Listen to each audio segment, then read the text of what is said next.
নওগাঁয় জলবায়ু পরিবর্তন মোকাবেলা বিষয়ক এক অবহিতকরণ কর্মশালা অনুষ্ঠিত হয়েছে। শনিবার জেলা প্রশাসকের সভাকক্ষে পল্লী কর্ম সহায়ক ফাউন্ডেশন ও ন্যাশনাল ডেভেলপমেন্ট প্রোগ্রাম আয়োজিত কর্মশালায় সভাপতিত্ব করেন জেলা প্রশাসক মোহাম্মদ গোলাম মৌলা। এতে প্রধান অতিথি হিসেবে উপস্থিত ছিলেন খাদ্যমন্ত্রী বীর মুক্তিযোদ্ধা সাধন চন্দ্র মজুমদার।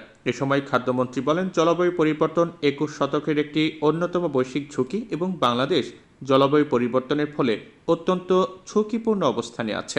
আমাদের নিজেদেরকেও বাঁচতে হবে, নিজেরা যদি না বাঁচি, জলবায়ু সে অকাল গ্রাসে যদি আমরা মৃত্যুবরণ করি বা বিভিন্ন অবস্থানে আমরা অসুস্থ হয়ে পড়ি, তাহলে খাদ্য উৎপাদন করি বা কি হবে সেটা আমাদের নজর রাখতে হবে। আমাদের এই অঞ্চলের মাটি কিন্তু অন্যরকম এবং এর প্রকৃতি অন্যরকম। কারণ আমরা খাল যতই খনন করি না কেন, আমাদের খালে কিন্তু পানি থাকে না, এটা কিন্তু মনে রাখতে হবে।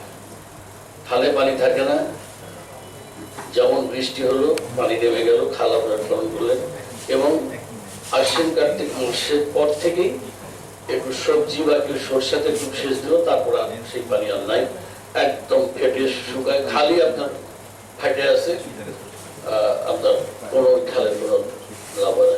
এখানে পানি আটকানোর জন্য যদি কোনো ব্যবস্থা করা যায়, এবং সেটা কিন্তু আপনি একেবারে নিচে খালের 4 কিলোমিটার দূরে যে আটকাবেন, তা কিন্তু আপনার মাত্র ½ কিলোমিটার পানি থাকবে, উপরে 3.5 কিলোমিটার পানি থাকবে।